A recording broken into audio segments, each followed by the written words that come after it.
Salut à tous, aujourd'hui on va vous faire un test que vous nous avez demandé énormément. Et oui, il s'agit de la Talaria TL5005 MX5 Sting Air Pro, c'est à peu près ça.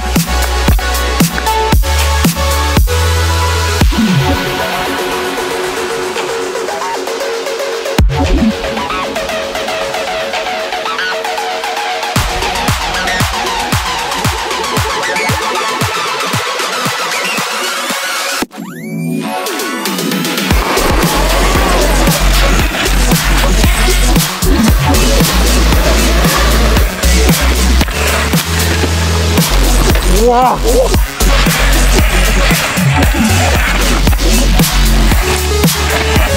Putain, en Y. Ah oui.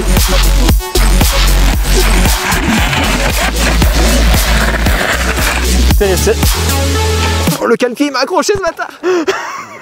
Voilà, donc ça fait déjà quelques années que Talaria nous habitue à sortir des modèles dans le segment qui historiquement a été lancé avec la Sur-On Lightbee. On a eu d'abord la TL3000, la TL4000, donc tous ces tests vous pouvez déjà les retrouver sur notre chaîne YouTube, et maintenant c'est la TL5005. Donc contrairement au passage de la TL3000 à la TL4000, ici la TL5000 on a quand même beaucoup d'améliorations, que ce soit au niveau du châssis, au niveau de la batterie, tout en restant sur un équivalent BSR 50 cm3. Alors après il vous est encore possible de la débrider évidemment, ou alors d'acheter la version directement off-road qui là prend 100 km/h mais qui voilà sera réservé pour un usage off-road sur terrain privé. Mais déjà cette version annonce vraiment des performances vraiment très propres pour cette catégorie. Le fameux pierre feuille ciseaux, savoir qui c'est qui a commencé. M'en fous, moi aussi j'ai une TL. Je me mets en mode éco pour start. Ah oui, éco, c'est vraiment éco mec. Sport. Alors les freins par contre, ils sont en rodage aussi. Donc l'amélioration qui va sûrement vous choquer le plus en premier, effectivement, c'est ce pack batterie qui a évolué. Déjà on est passé en 72 volts, donc c'est une 7240, ce qui fait qu'on a 2880 Wh. Ça reste relativement peu au vu des performances. C'est que là on a 13,4 kW. On a hâte de voir ce qui se passe en conditions réelles de ride. On a déjà quelques petits échos de personnes qui me disent qu'ils font 30 km. Donc on n'aura pas forcément une augmentation en termes d'autonomie par rapport à la TL4. Mais en tout cas en performance, ça risque d'être quand même beaucoup plus fun parce que la TL4 affichait 8 kW si je ne me trompe. Alors j'avais oublié la position guidon bas, à quel point c'est pas ouf. Alors la courbe de gaz est très douce, pourtant je suis en mode hard.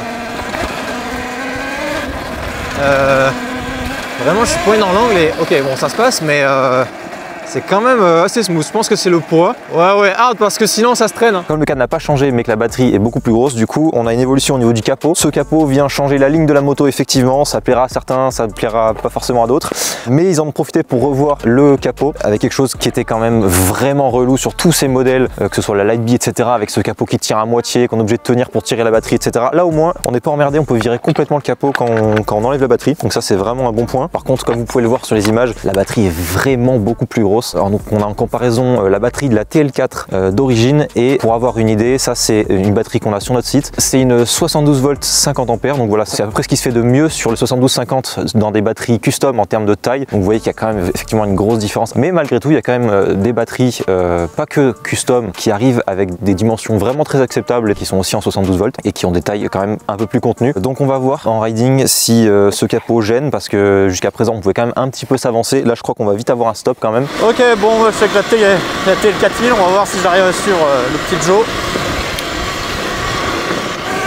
Je suis poigné dans l'angle là.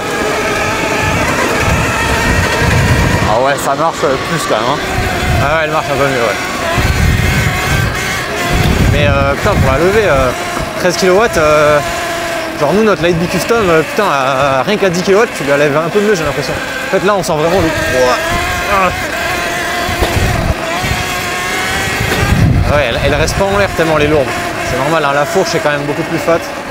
Suspension, on l'air bien. Alors je vais vous parler un peu de ce qui a évolué sur la partie cycle. Alors ce qui est bien, c'est que nous la TL4000 c'est une moto qu'on a quand même roulé pendant quasiment 2 ans, donc on connaît très bien. Et là il y a eu beaucoup de changements et surtout des très bons changements. La première chose moi qui me choque qu'ils ont changé, c'est au niveau du freinage. Vraiment que ce soit au niveau des leviers, des mètres cylindres qui sont beaucoup plus gros, ou même des étriers qui sont vraiment énormes par rapport à ce qu'on a sur la TL4000 et sur la Lightbee. On a vraiment des étriers beaucoup plus gros avec des plaquettes vraiment plus grosses. pouces et des disques de 3 mm d'épaisseur. Donc d'un côté le poids de la moto augmente, les pneus c'est toujours les mêmes, donc on est sur les mêmes pneus que la TL4000, donc des pneus avec pas beaucoup de crampons et on sait qu'il y a des chambres à air light à l'intérieur. Excusez notre manière de peser les choses, c'est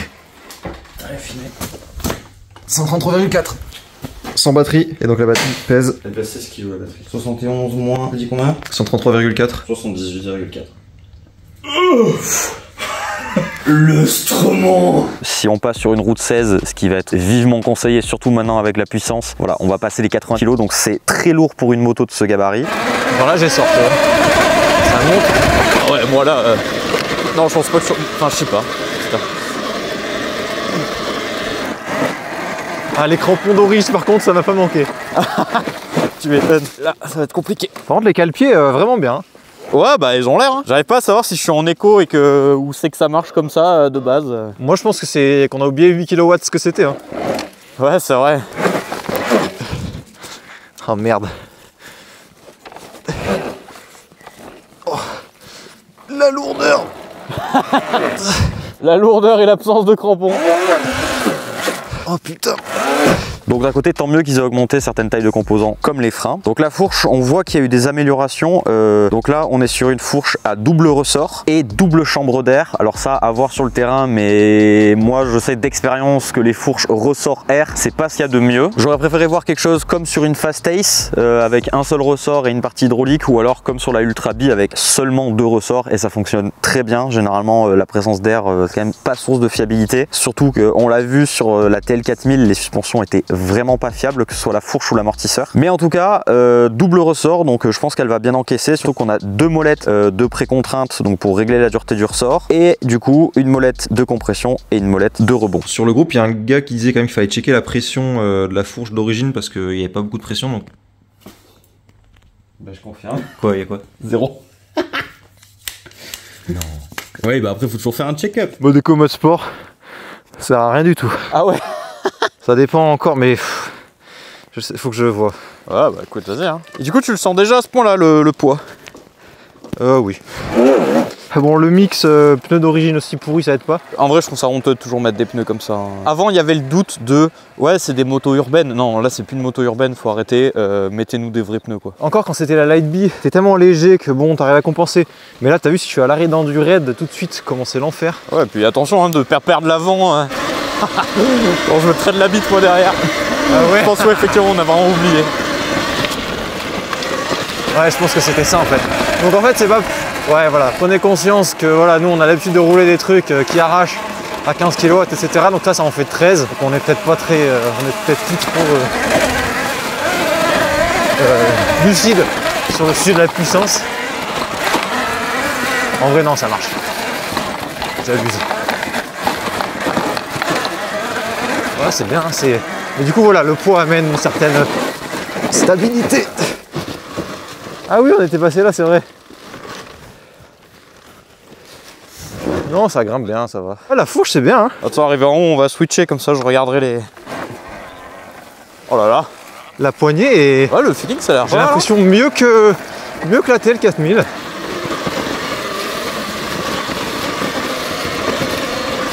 Oh, le jump. C'est pas mal.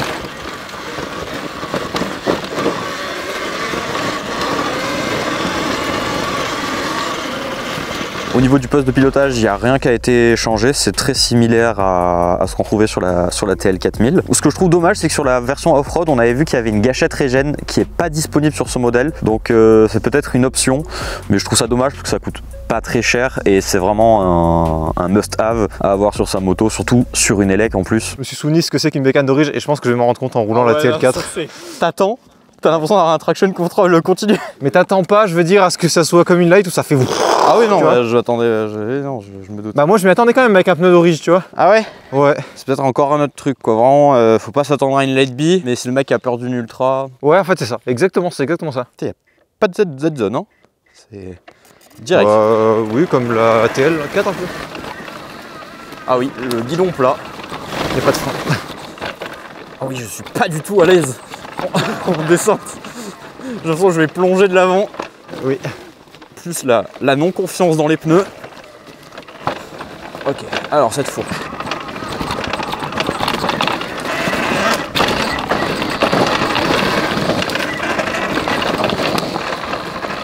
pas trop mal. L'axel.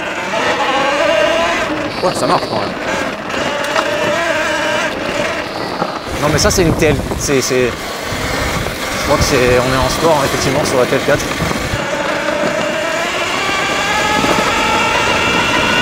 Ok. Oui, ça reste. En fait, ça reste très progressif, mais ça marche quoi. Quand même. Il y a déjà bien de quoi s'amuser. Les freins ont l'air de freiner, mais de manquer un peu de feeling.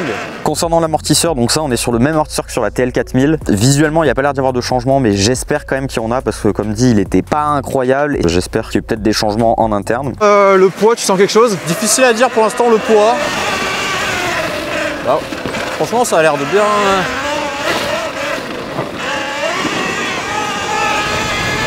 Bah ça après c'est les routes 19, du coup ça reste bien joueur. Ouais c'est vrai.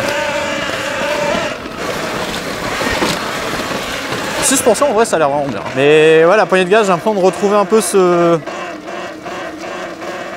qu'il y a sur la TL4 tu vois. Bon toi ça marche bien quand même.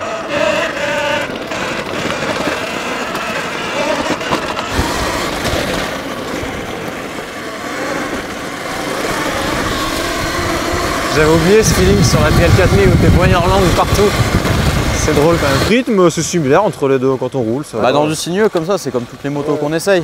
Exactement. Mais je sens que ça marche bien. Et le poids là je l'ai pas senti parce que bah ça reste plat. C'est le 19-19 en fait je pense que tu garderas toujours côté joueur. Après avoir dans du raid etc là le poids on va le sentir quoi. On a vu qu'il y avait plein d'améliorations sur par exemple les câbles qui sont reliés au contrôleur. Donc ça c'est des petits détails qui sont vraiment chouettes. Ce que je note c'est qu'ils ont enlevé le levier qui venait caler la batterie sur la TL4000. Comme quoi ça servait bien à rien. Ils ont ajouté un système dans le capot batterie pour tenir la batterie. Bon le problème c'est que voilà ça augmente de quasiment 500 grammes le poids du capot, c'est énorme.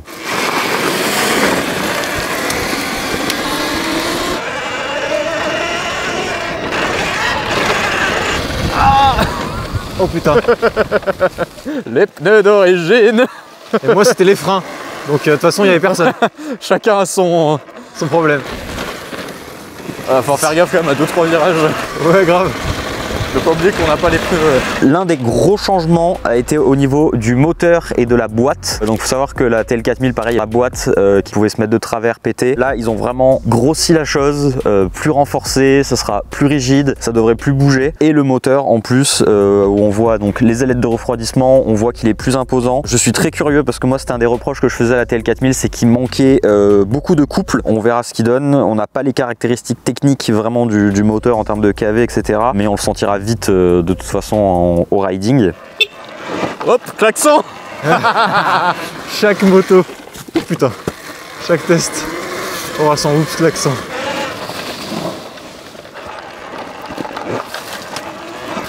Ah, ça reste bien joueur quand même. Ah ouais. Oh. Un peu mieux le feeling avec la régène en moins du coup.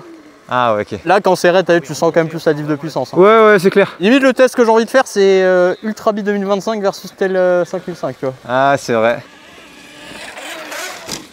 Ça va. C'est ok ça. 78%. Hop, j'enlève les petits plastiques au fur et à mesure. Tu vois on sent que l'avant est plus lourd non? Oui ça effectivement je confirme, on sent que l'avant est plus lourd. Mais je me demande tu vois genre juste parce que là tu vois on n'aura pas le temps de toucher au réglage et tout. Mais je me demande en fermant la compression j'aimerais bien voir quand même comment elle... Parce que là tu vois on sent qu'elle amortit quoi, elle arrête. Autre point où ils ont vraiment bossé, c'est sur toute la boucle arrière. Donc le bras oscillant a été épaissi d'1 centimètre pour augmenter la rigidité du bras. Il manquait pas particulièrement de rigidité je trouve, mais en tout cas il y avait un flex qui faisait que l'étal arrière avait tendance à facilement dérailler. Donc pour régler ce problème, ils ont augmenté l'épaisseur du bras de 1 cm pour le rigidifier, augmenté la taille de l'axe de roue arrière qui passe de 12 mm à 15 mm et également épaissi la chaîne puisqu'on passe sur du 428. Alors sur ce point là, moi je suis plutôt mitigé, je trouve que c'est ajouter beaucoup de poids pour pas grand chose. Une chaîne en 420 et l'ajout d'un anti-dérailleur aurait été largement suffisant. En fait c'est ce qui fait qu'on arrive à ce poids là sur la moto parce que on augmente la taille et la fiabilité de la boîte, la taille du moteur, la taille du bras, on rajoute une chaîne plus grosse, plein d'éléments qui font que ça alourdit énormément une moto qui de base est compacte et on arrive quasiment sur le poids de la Ultra Bee qui elle fait 89 kg d'origine avec une batterie beaucoup plus grosse donc et des suspensions beaucoup plus grosses. Là on commence à arriver sur un équilibre qui est compliqué sachant que que la batterie est pas énorme. On le verra après en testant. Mais voilà, en tout cas les choix techniques sont là. On va voir sur le terrain comment elle se comporte. Oh le cintre, putain la diff. Ah t'as vu? Je me sens déjà directement bien. Putain mais c'est quand même, ouais, c'est quand même vif hein, sur le train avant, c'est bizarre. Et ça je pense c'est le cintre. Ah oui, non mais le cintre c'est ouf hein. Mais ça amène de la vivacité. Ah bah oui forcément. Merde, je regardais pas au loin. Oh le pneu c'est pas possible. Oh c'est technique là.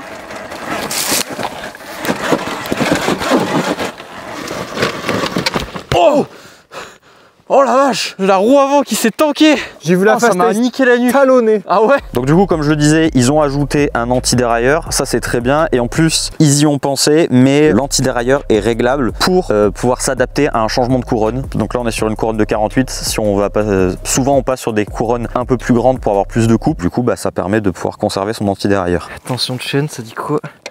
Ouh là là. Oh oui, C'était sûr. 8 km, 75%. 75%. Oui. J'ai oublié que c'était une batterie d'origine. Bah ouais. Oh la vache. Non mais c'est ça, on va faire nos 30 km max. Ouais, mais celle-là on faisait quand même plus 35 tu vois. Ouais, tu vois le fait que le cintre soit bas, du coup, à des moments c'est bizarre mais ça annule le côt lourd de l'avant. Plus t'as de rise, plus t'as un petit peu pâteau. Ah ouais c'est ça, mais du coup c'est bizarre ce feeling où c'est lourdingue mais c'est vif des fois parce qu'on est bas. Ce qui est pratique c'est que voilà. Ça par contre, vous êtes des beaux gosses à l'arrière. Ah ouais ça les connecteurs ils sont bien. Très bonne amélioration également, on a enfin des cale-pieds qui ont l'air sympas. Donc ils sont pas énormes mais ils ont l'air d'avoir des bons picots. Ils sont en CNC et ça fait vraiment plaisir parce que ça fait des années qu'on se traîne des cale-pieds vraiment pourris sur nos motos électriques, même sur la Ultra Bee. Donc ça fait plaisir. C'est beau ici hein.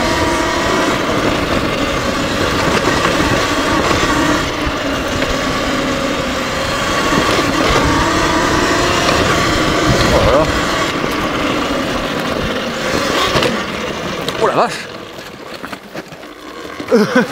J'ai pris la mauvaise ligne.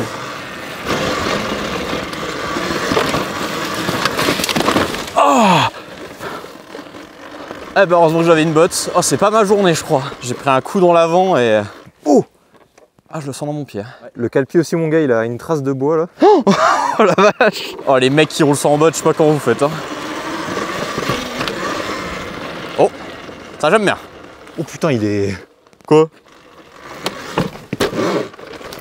Bonne chance avec tes pneus d'origine. Vas-y, je passe un peu devant et tu vois à quel point tu me colles. Oh, oh ça glisse. Oh putain, j'ai failli manger l'arbre. Oh, c'est paradisiaque. Mais c'est quoi cet endroit de fou?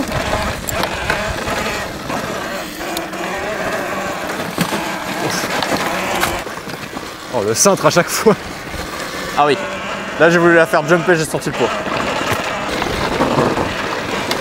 Wow.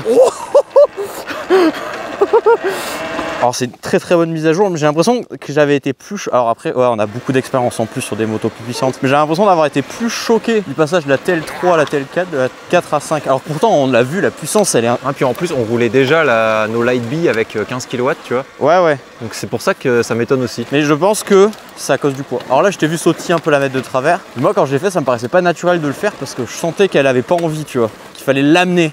Alors que la Light Bee, c'est si simple. Même la TL, on le sent là, hein, quand on la roule, la 4, ah ouais, la TL4. Bon, en tout cas, c'est une bonne nouvelle. Les freins sont rodés là, depuis le début de la sortie. Donc là, ça freine à un doigt. Effectivement, c'est un peu... pas flou, mais c'est pas aussi net on-off que ce qu'on a l'habitude avec nos autres freins un peu plus vraiment haut de gamme, quoi. Mais au moins, vu la taille des plaquettes, etc., ça va pas chauffer même pour les pilotes les plus lourds et dans les conditions les plus chaudes. D'accord, c'est beau ici. Oh là là, c'est incroyable cette portion. C'est tellement, tellement étriqué. Putain, l'expansion c'est bien. Oh, la terre est tellement meilleure que la dernière fois. Hé hé. Ah oui, ça tourne là. C'est bon. J'ai pris l'espèce de petit... c'était pas un drop, mais... Oh, j'aime pas ça. Ça va. Oh là là. C'est trop bien les sons. Je préfère qu'on trace et qu'on ait le temps de filmer. Oh là là, il est chaud. Moi par contre, ce qui me chafouine, c'est ce sabot moteur qui est le même depuis la TL3000 et qui est le pire sabot moteur de l'histoire des motos électriques. Même un sabot moteur de Lightbee, c'est plus résistant et ça, je trouve ça vraiment dommage de bosser sur autant de points sur la moto et de laisser ce sabot moteur qui est vraiment trop fragile et qui en plus qui a un élément qui est proche du sol et au centre de la moto et qui du coup ne pose pas de problème à être plus lourd. Donc ça, j'espère vraiment que dans les années qui suivent, c'est un point sur lequel ils vont travailler. Faut pas freiner comme ça. Oh là là, avec le style et tout, il a dû coller le mec. Ça sent les plaquettes. Ah ouais? Ouais. La TL4 en mode ah. Oh là là. Oh les chemins. Oh là là. C'était terrible. Oh le calpier il m'a accroché ce matin. J'ai voulu enlever mon pied et le dernier gros, picot il m'a attrapé. Là. Mec en fait c'est pour les gens vraiment qui se disent je veux pas d'une light, l'ultra j'ai peur que ce soit trop gros. Ouais. Conclusion, TL5. Genre ça reste stable, ça reste... Bien équipé. Je me demande quand même, tu vois, une route 21 serait peut-être overkill mais en même temps, je sais pas. Je sais pas, ouais. Mec c'est sûr que on n'est jamais rentré aussi fort dans la DH avec autant de confort dans une bécane d'origine à part la ultra. Bon après les chemins sont aussi pépites. Ouais, j'avoue. Peut-être qu'on les roulerait en tricycle, on dirait aussi que le tricycle est génial. 100%. 48. Putain la poignée elle est trop bizarre. Ah attends, on se fait le départ arrêté? Ouais, parce qu'il y a moyen qu'autant moi avec la perte de grip là... Ah putain c'est intéressant. Oui, des MX34 avec du grip sur une TL4 et pneu d'orige. Ok. Go. Ah oui non. Oh oui, ça freine moins. Ouais, quand même. Hein. Ouais, quand même. et en plus, c'est gras. Oh yeah. Ah, ça va. Ouais, les freins, par contre, j'aime vraiment bien, je crois. Hein. Et encore, on pourra aller un peu plus au bout des leviers. Ah, mais le guide, quand t'es debout, c'est choquant l'absence de...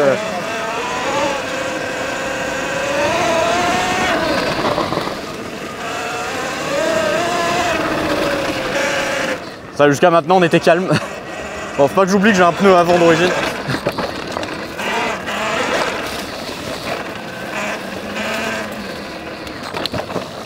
Oh putain, ça tombe. Hop là. Par contre, il y a toujours cet angle de direction hein, que je trouve fermé à cause de leur JDD qui est trop... JDD trop haut. Du coup, l'avant de la moto est vachement bas. Ah non. MX34, là là là.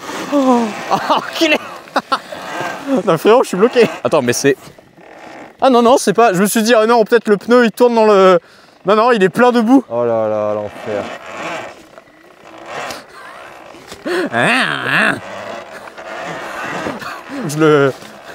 Faut que je le décrasse. Faut que je reste loin. Enculé. Cette moto est 1200 € plus chère que la TL4000, ce qui n'est pas tellement déconnant au vu des nombreuses améliorations qu'il y a eu. Donc elle sort à 6490 €, mais moi ce qui m'inquiète c'est qu'on n'est plus qu'à 500 € d'une Ultra Bee qui elle a une batterie bien plus grosse, une fourche bien plus grosse, des freins encore plus gros. Enfin alors ça reste un segment différent mais on est quand même sur que 500 € de différence et moi je pense que ça va être compliqué pour certains de choisir. C'est là. Oh là là. T'as réussi à freiner? Attends, parce que moi là j'ai pas de crampons.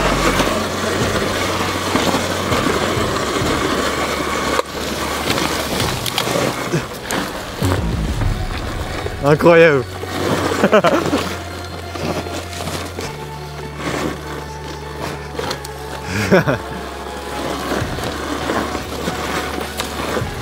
Donc 19 bornes, 33%. Oh. Oh la violence.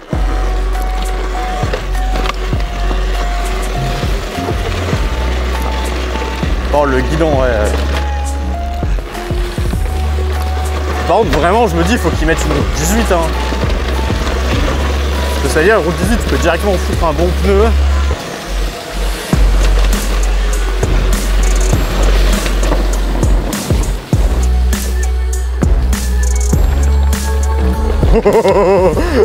le petit pneu dans les feuilles, bien dans le raid. Ouais, ça tire. Ça allonge. C'est pas violent, mais ça allonge bien. C'était si smooth. Les freins. Non, ça va. C'est grâce aux super plaquettes Helvedez disponibles chez Joe et Will. C'est d'ailleurs, je pense, vraiment un de nos best-sellers. Hein. Oh, le ski! Sur les roues, donc on est sur des nouveaux moyeux également qui sont plus gros et usinés CNC, donc ça permet de faire passer l'axe de roue arrière qui est en 15 mm et d'avoir des roulements plus gros. Par contre sur l'avant, ce qui pour moi est problématique, c'est qu'on ne pourra pas changer la fourche facilement puisqu'on arrive de nouveau sur un standard qui est unique à la TL 5000. Voilà, selon les customisations qu'on va vouloir faire, ça va peut-être poser des problèmes. On reste donc sur des roues en 19-19, en 1,40 à l'avant et 1,60 à l'arrière. Des roues Warp 9 arriveront assez rapidement, ça c'est sûr, mais bon, si on met des roues Warp 9, il faut garder la roue d'origine. Enfin, on va commencer à arriver sur des problèmes de compatibilité qui vont peut-être poser certains problèmes. Ça, on le verra que dans le temps, malheureusement. Oh putain, en Y. Ouais, j'ai vu. Là, on peut faire une bavette en plus. Ah oui.